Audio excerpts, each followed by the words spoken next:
आज भिंड के circuit house में बीजेपी के प्रदेश उपाध्यक्ष एवं पूर्व विधायक चौधरी मुकेश सिंह ने एक प्रेस वार्ता को संबोधित किया। प्रेस वार्ता को संबोधित करते हुए श्री मुकेश चौधरी ने कहा कि मोदी सरकार का नया बजट देश को स्वस्थ, शिक्षित और आत्मनिर्भर बनाने वाला है। उन्होंने कहा कि यह बजट किसानों के जीवन में आर्थिक समृद्धि लाएगा। इसके लिए भाजपा प्रदेश उपाध्यक्ष चौधरी मुकेश सिंह ने प्रेस वार्ता में प्रधानमंत्री नरेंद्र मोदी एवं वित्त मंत्री श्रीमती निर्मला सीतारमण, राज्य मंत्री अनुराग ठाकुर के प्रति आभार व्यक्त किया।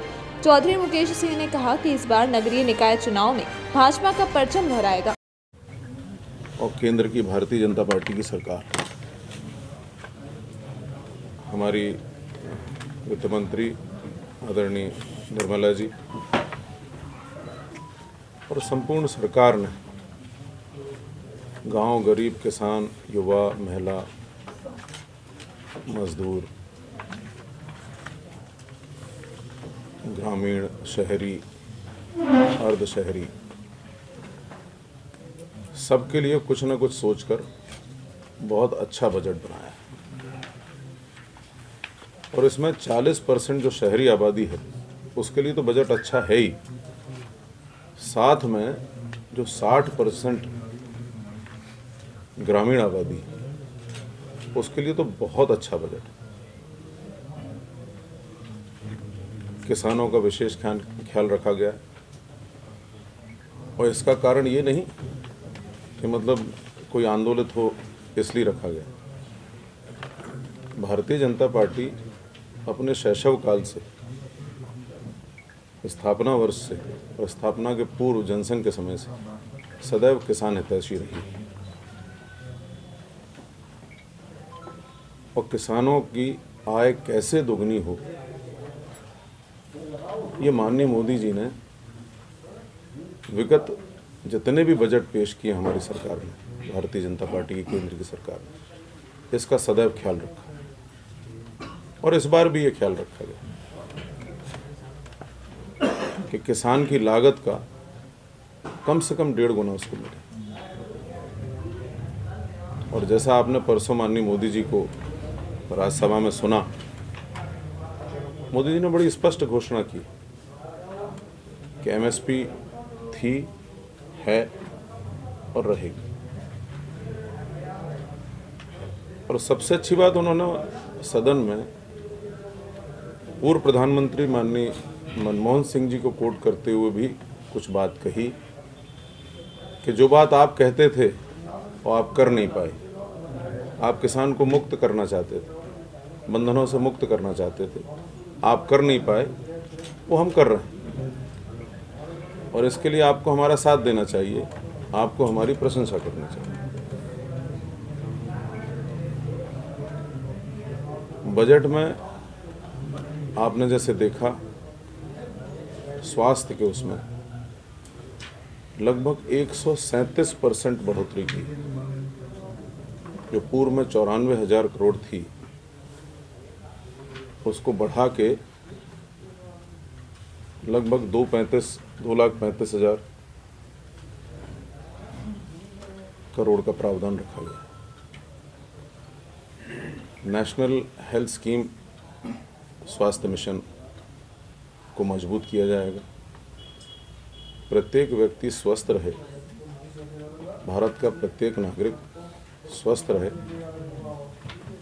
और स्वस्थ रहते हुए अपनी शारीरिक क्षमताओं से इस देश के विकास में, राष्ट्र के विकास में अपना सहयोग दे, अपनी उपयोगिता सिद्ध करे। आपके वर्तमान में cashless income tax appellate tribunal, ये नई चीज ऐड की गई, इसमें इनकम टैक्स के 3 साल पुराने मामले नहीं खोले जाएंगे।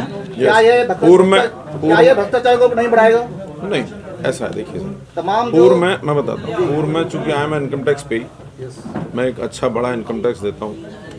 पूर्व में 10 साल तक का जो आपका असेसमेंट होता था, आपका रिटर्न होता था, 10 साल पिछले तक का कोई भी अधिकारी अगर आपसे कहीं ना कहीं किसी बात पर नाराज हो जाता है तो he could pick it up for scrutiny.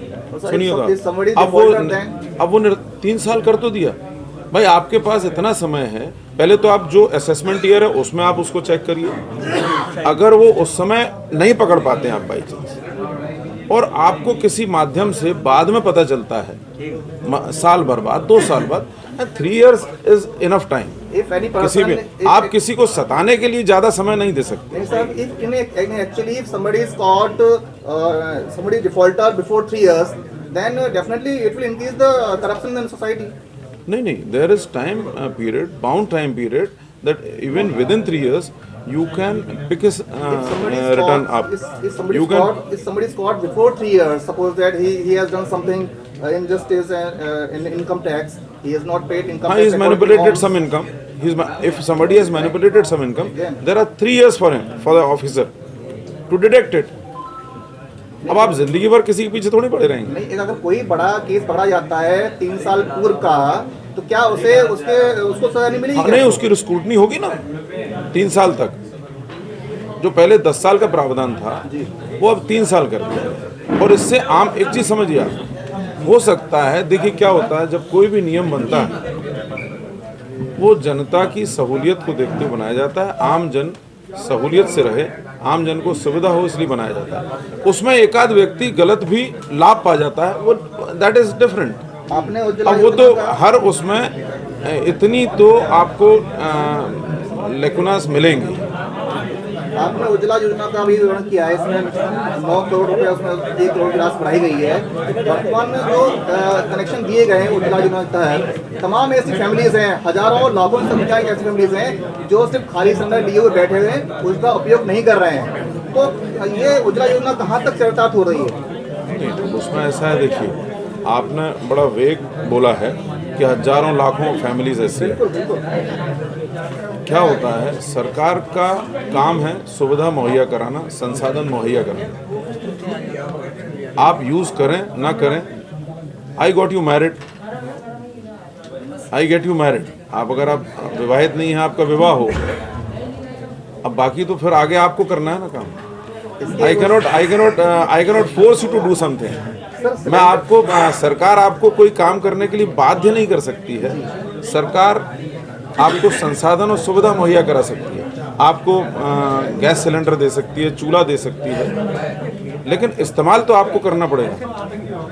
Cylinder देने के अलावा यदि चौधरी साहब, यदि सरकार ये करती कि जो गरीब तबका है समाज का, उनको एक उचित सब्सिडी उनको दी जाती, कम कीमत में उनको सिलेंडर को रिफिल करा पाते, तो मेरे ख्याल से it would be more better than subsidy. People who are liable for subsidy, who are eligible for subsidy, they are getting it, and it is coming directly into their account. But the people who cannot afford all this, then what will you do for them? नहीं, वही तो मैं कह रहा हूँ, people who are eligible for it, people who are below poverty, they are getting it.